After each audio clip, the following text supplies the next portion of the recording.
finally back as the champion of this week.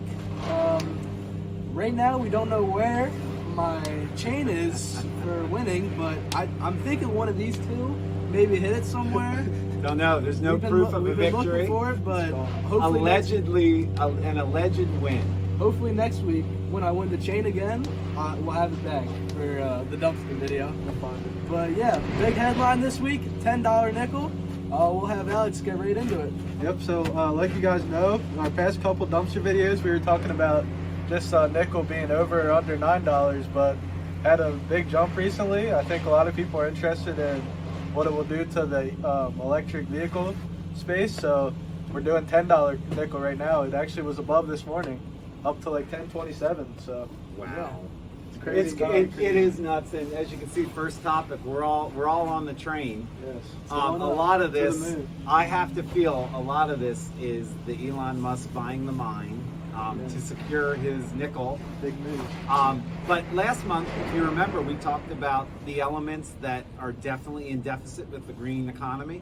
Nickel is right at the top of that list, and a really big element for being there. So that's driving it. Nickel stocks, inventories on the LME are at half of what they were at the beginning of last year. That's an amazing drop, and when you look at the chart, it's really very substantial. So there's definitely a reaction to that scarcity that's going to bring that price up. So we feel that has a lot of support.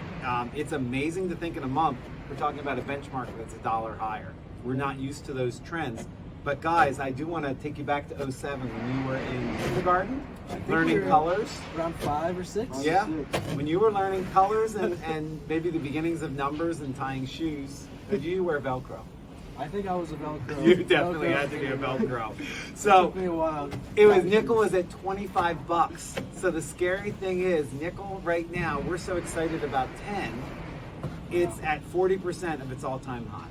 Aluminum is probably 85% of its all-time high. Copper is probably 95% of its all-time high. A lot of reasons why in 07 it was like that, but that tells you there is a lot of room to run for nickel. So we're thinking good on nickel. Yeah. Definitely thinking good on that. Absolutely. So let's talk about the dollar, buddy. That's our mainstay every time. Mm-hmm. So this week, U.S. dollar index around 95.5, somewhere in that range.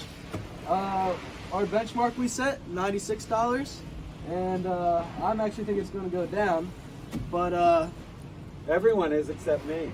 I'm thinking it's getting stronger. It's better for us if it goes down. Yeah, but Jerome has been talking a lot about raising interest rates. Our guy Jerome. So that's one factor that may strengthen the dollars in the coming weeks. And another factor that we've been looking at is China and how they're devaluing their currency there, which is just another factor that could play into the dollar becoming stronger over time here. Absolutely, and we talked about your boy Jay Powell, being so careful for the last 9 months not to say too many things, not to spook people, not to, and then all of a sudden now we're hearing, 4 interest rates, and then maybe taking money off the balance sheet, which is the complete opposite, not only just tapering and buying less, but actually taking money back off the balance sheet. So it's really erratic right now, which is not usually good for markets. Markets like predictability. So it'll be very interesting to see where it goes, but we'll see. The dollar being relatively low has been good for us. So we shall see. I think it might not last, but we'll see. See how it goes. You want to talk forward, buddy? You guys know we like to talk about the stock market and let you guys know what we're looking into. We have Ford stock. When we were talking about nickels on a crazy run, Ford was actually at about $8 and I think 40 cents or something last January, and we're all the way up here at $24. So it's crazy. Right now we're betting, me and Isaiah, who's not here this week, I know you guys miss him, but he'll be back. Come back, buddy. Me and him are betting high on Ford. We think it's going way over the $25 price target. So that'll be interesting. Guys, it's incredible the amount of growth in that stock, and you were on that early. So that's been amazing. Yes, and we were also, like with nickel, the electric vehicles, the Ford has the Bronco and the F-150, I think Lightning it's called. Both of their electric vehicles are doing really good. The stock's going higher and higher, so we'll see how that ends up. Yeah, so a lot of times you get the fundamentals and why things are going a certain way, and then sometimes you just have headlines that kind of drive the market. So that's definitely happening now with the lightning and all the demand in that. So it's been really amazing. So who knows? I mean, to have an investment though to go that high is awesome. And so Ford, do you know what it stands for? I know it's Henry Ford. It's his last name, right? Yeah, there you go. Found on road dead, which is what I was told when my dad got me my Mustang II, my first car, which looked like a Pinto. Mustang sounded exciting until you see actually what it was. So you got Merv getting all crazy over there. So the Ford stock doing well. They're turning themselves into a green company, just like GM. So we'll see how that goes. Manufacturing index, guys, that's another big thing we're tracking this week. So you can see here, everyone, Alex and Isaiah are up on Ford. Carrie and I are down. Philly Manufacturing Index, this is a really big one for our region. So the manufacturing numbers have been hot all year. And for us as a business, we're so industrial based. All of our customers have our dumpsters. They fill them up with their scraps. We buy them and process them. So for us, manufacturing being hot is a really big thing. Last month, however, the Philly Manufacturing Index, which is a regional look that the Fed sponsors, a survey, went from 39 in November, which was a high, down to 15 in December. Kind of some alarms. Big decrease.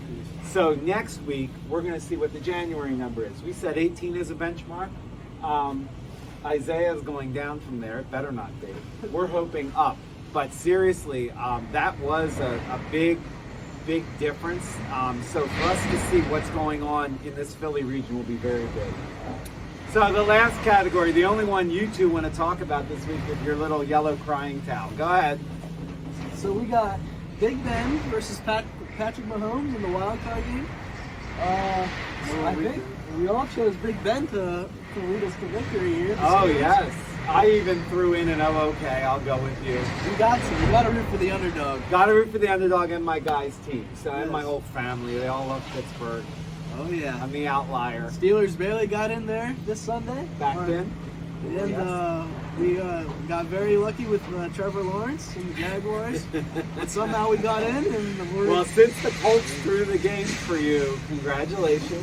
I'm glad. We're all hoping you beat the Chiefs, unlike the last trip to Kansas City. Hoping it happens and the ride continues.